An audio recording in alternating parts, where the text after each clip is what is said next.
Hello and welcome to StudyIQ. I am your friend Rahul Saigaonker. In today's discussion, we are going to talk about international relations. Under the domain of international relations, we are going to raise a question connected to Indo Pacific area.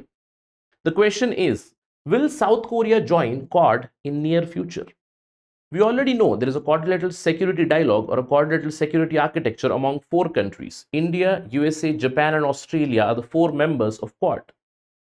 The question here is, will the Asian giant South Korea join these four countries in near future?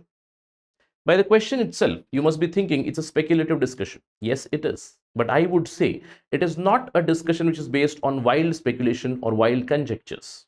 It is based on certain observations and recent developments. And that development is the signing of Washington Declaration. Our basis is Washington Declaration. Washington Declaration was signed between USA and South Korea. It's a security arrangement between the two countries. That is why we are raising a question. Is the next logical step for South Korea is to join Quad or not? In fact, in this particular discussion, we'll understand about Washington Declaration. First of all, if an MCQ is asked to you, Washington Declaration 2023 was signed between which two countries? The answer is USA and South Korea. So we'll understand about Washington Declaration. We'll understand the features of Washington Declaration. In fact, before that, we'll understand what led to signing of this Washington Declaration. And eventually, we'll talk about the analysis or consequences of this development. That would be the complete agenda of today's lecture. Let's begin our discussion without any delay. But before that, there is a small notice for all of you. If you are a UPSC Civil Services aspirant, this is the program for you. StudyIQ has designed a unique and a comprehensive program where we will be hand-holding aspirants from day one. That means from prelims till your interview, we will be with you. If you clear your preliminary examination 2024, entire expenses, your food expenses, lodging expenses, your preparation, test series, everything would be borne out by StudyIQ. If you clear CSE prelims 2024. So it's a program which is going to help you during prelims, during mains, and even during interview. We'll have mock interviews. We have already one-to-one mentorship program. We have group mentorship program. All this is designed and priced at a very affordable range of around 30K. And this discounted price is only available if you use my code Rahul Live. And the program is starting from 13th May. Do join it. I'll see you in the class. Right. Let's begin our discussion. As I told you, this is about the Washington Declaration. Now, before jumping into Washington Declaration, we need to understand the background or the context of this discussion, because South Korea is involved. To understand Washington Declaration, we need a little bit of historical discussion, right? Now, we all know one of the consequences or one of the effects of World War II was division of the world between USA and USSR. Not directly, but at least in terms of creating spheres of influence. Now, after the end of World War, many areas were controlled or many areas were divided into two halves. I can give example of Germany, East Germany, West Germany. Even Berlin was divided into two halves. The same happened in Vietnam, and Korean Peninsula was not an exception from this development. After the Second World War, the Korean Peninsula was divided between North Korea and South Korea. The North Korea, it was under the sphere of influence of USSR, and the South Korea, it was under the influence of Democratic United States of America. It was divided into two halves. Many areas have been united. For example, East Germany, West Germany have been united after the end of Cold War.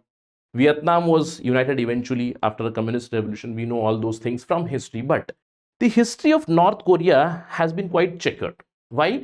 After this particular division, what happened in 1950, a war started between northern side and southern side. North Korea, it advanced towards South Korea. United Nations was involved in this. USA was supporting South Korea, of course. North Korea was being supported by USSR and also China, because China was also directly involved in this war. So the war started in 1950. And after 3 years, there was a stalemate. There was an armistice agreement which was signed between the two parties, which led to the creation of DMZ. That means at the 38th parallel, this is the 38th degree latitude. On this 38th parallel, 4 kilometer, this width is about 250 kilometers, and the width of the entire peninsula I'm talking about, and the DMZ was created, which was 4 kilometers, 2 kilometers on either side. It is going to be demilitarized zone. That was the situation in 1953, meaning two halves of the Korean peninsula. The animosity between these two parties, that is North Korea and South Korea, North Korea being communist, South Korea being democratic, it continuously grew, and even today there is a lot of animosity between the two parties. But a major development took place, especially in the 21st century. We all know in 1991, USSR was disintegrated and it was more or less the hegemony of United States of America. So North Korea, it started its own nuclear program, and for first time, it tested nuclear weapons in 2006, shifting the balance of power between the two parties. That means North Korea and South Korea. Even now, you read so many reports that North Korea is testing ballistic missiles, hypersonic missiles, nuclear missiles. This thing is even now going on. And because of which, you all know, North Korea is a pariah state. North Korea, so-called communist state, I would say it is rather ruled by authoritarian rulers or one particular family, Kim family. It was King Kim Sung before, then Kim Jong-il, then now it's Kim Jong-un, right? So three leaders right till now in North Korea, mostly authoritarian rule. So what happened? The balance of power was tilted or shifted towards North Korea, and even till today, as we are talking, North Korea is continuously testing its nuclear weapons. This is Kim Jong-un, and if we talk about nuclear weapon testing, this data is from 2022. It is said that by now North Korea has already violated the nuclear non-proliferation treaty, and they have created huge intercontinental ballistic missiles. One of the most advanced is the Hwasong-15, which they tested recently. All right, this is a situation of North Korea. We all know about this. North Korea, the pariah state, despite so many sanctions, it is still working because there is some sort of a back support from the Chinese. That is understood for us as of now. There might be a question in your head, sir, if North Korea is developing nuclear weapons, then why South Korea didn't? Because South Korea is already a developed country. Why they did not do it? There is a question in your mind, right? See, South Korea, first of all, when the war began in 1950s, the United States of America, it directly sent its soldiers. That means US presence on foot was present in South Korea. They also sent many tactical nuclear weapons to deter North Korea from attacking again, because North Korea was being supported both from USSR and from China. So US already sent tactical and strategic nuclear weapons, which almost number 1,000 in 1960s. Slowly and steadily, the number has come down. They have called back many of the weapons. South Korea also started their own nuclear program around 1970s, but once they signed the nuclear non-proliferation treaty in 1975, they have more or less abandoned their nuclear weapons or nuclear testing, I can say. They are already a developed economy. Post 1991, after disintegration of USSR, whatever tactical weapons were there already in South Korea, they have also been taken back. In fact, in 1990s itself, there was an agreement signed between North Korea and South Korea that they will denuclearize this zone. That agreement, it did not come into effect. And finally, what happened? A developed economy. South Korea in 1990s, it was one of the Asian giant in terms of economic development. For their security, they had to rely more and more on USA. That means in 1990s, they had a security alliance. In 21st century, they renewed that alliance. And now, through Washington Declaration, they have now renewed that alliance further. Or I would say reinvigorated the alliance further. So this is the status. North Korea have tested their weapons. South Korea, they abandoned the nuclear program. They more or less rely on USA for their security. Of course, they have their own defense forces, but they do not have any nuclear weapons of their own, right? This is the situation. Now the question is, sir, what is this Washington Declaration? What happened, or what is the development because of which two democracies, USA and South Korea, they came together and signed this declaration? Because recently, a couple of months back, North Korea tested its one of the most advanced ICBM, that is intercontinental ballistic missile. As I told you, they tested Hwasong-15, and according to Korean reports, it almost fired for 67 minutes and it traveled about 989 kilometers, right? Add a couple thousand kilometers and you'll be reaching United States of America from North Korea, right? Across the ideal, of course, we know that. Now this development, it has led to signing of Washington Declaration. In fact, from 2017, South Korea has been mulling to ask United States of America to supply tactical nuclear weapons to them for their own security. And finally, now, through the Washington Declaration, USA and South Korea have agreed for a nuclear weapons deal. This does not mean that USA is going to sell nuclear weapons to South Korea. Please try to understand. It's a nuclear deal. Let's try to understand what exactly happened, because it'll get clearer once we understand Washington Declaration. What are the features of this Washington Declaration? See, first of all, they have, as I told you, they have rejuvenated or reinvigorated this alliance. They already had a security alliance. So what will happen now? American nuclear ballistic submarines will be deployed in the Korean Peninsula for the security of South Korea. Apart from that, USA and South Korea, they are going to form a nuclear consultative group and a nuclear planning group, which will give more voice to South Koreans regarding the deployment, regarding the tactical nuclear weapons. So a nuclear consultative group between the two parties. Apart from that, US is now going to strengthen South Korea's nuclear deterrence capabilities by annual programs, by annual intergovernmental simulation programs also. Apart from this, a very important pointer is that South Korea is not going to develop its own nuclear capabilities. Now, this is in line with the nuclear non-proliferation angle of United States of America. See, USA has its own agenda.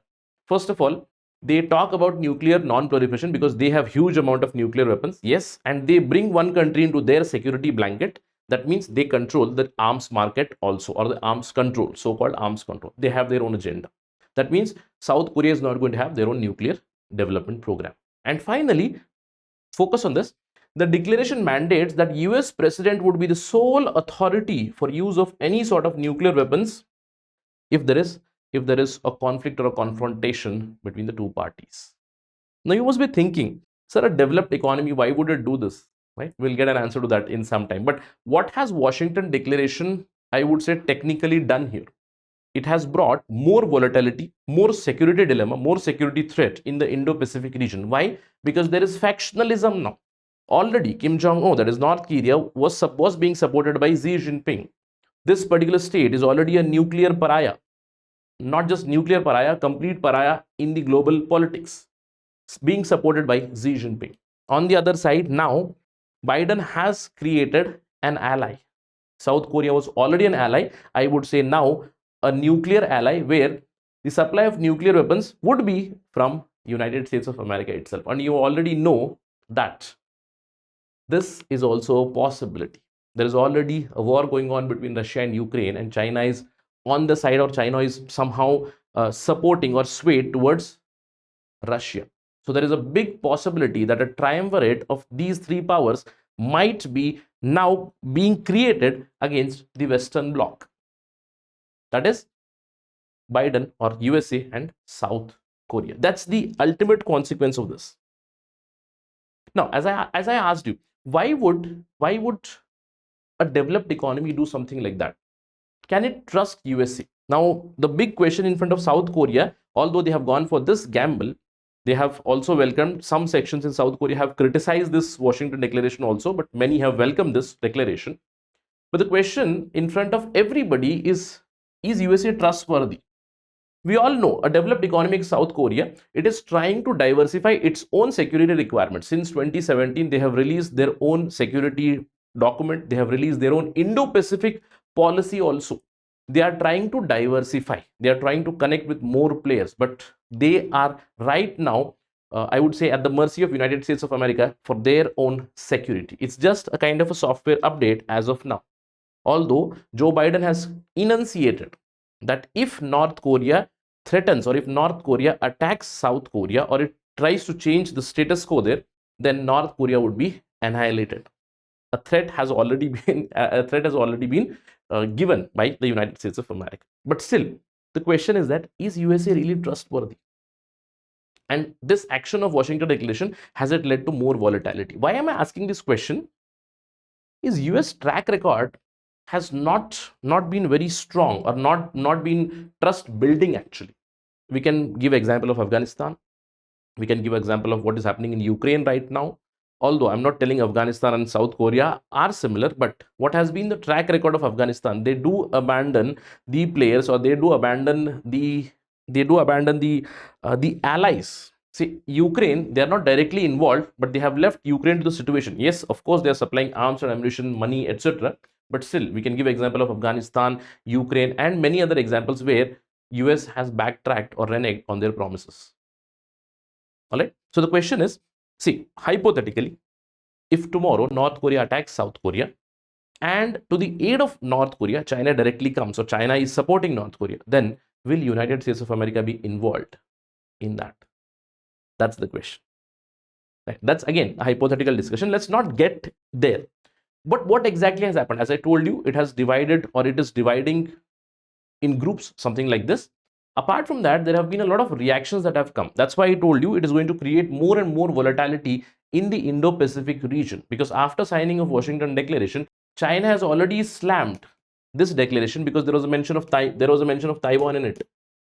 Russia has released a statement that US South Korea nuclear deal, it could destabilize the region. And that is why we are asking this question.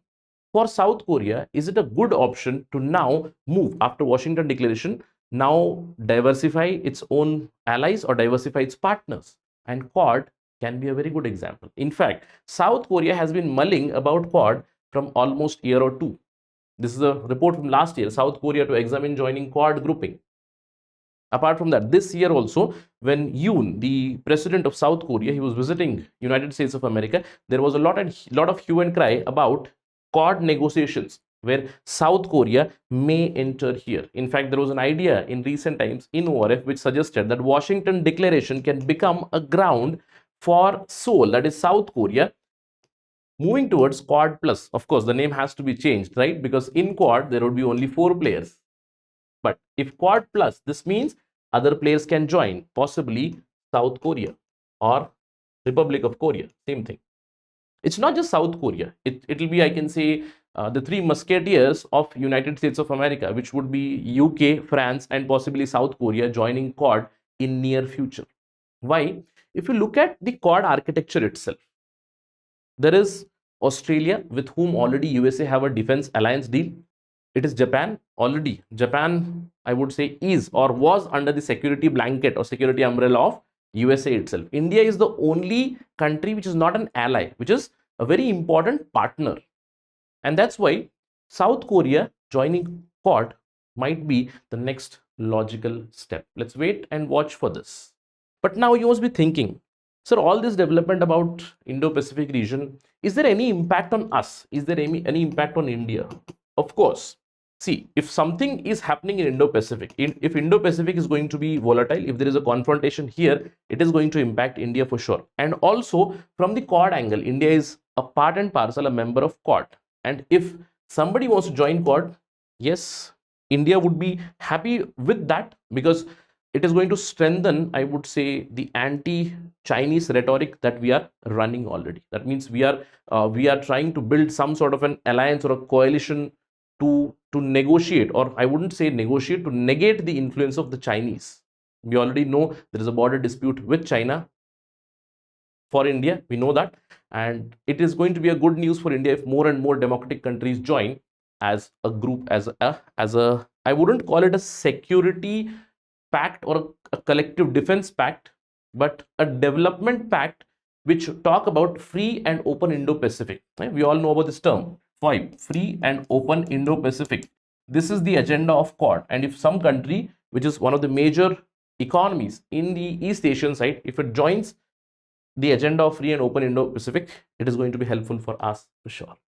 So let's wait and watch. Will this development take place in near future, possibly in next 6 months or next year? If there is any development on this, we will talk about that on StudyIQ for sure. But do remember about Washington Declaration.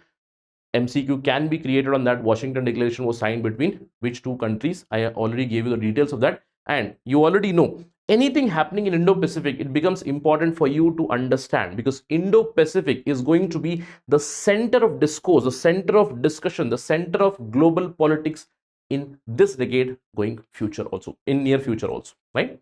So that is it. in this particular video. If you have liked this discussion, you can always follow me on this ID @ Rahul Sai 222. Thank you for watching this video again. Jai Hind.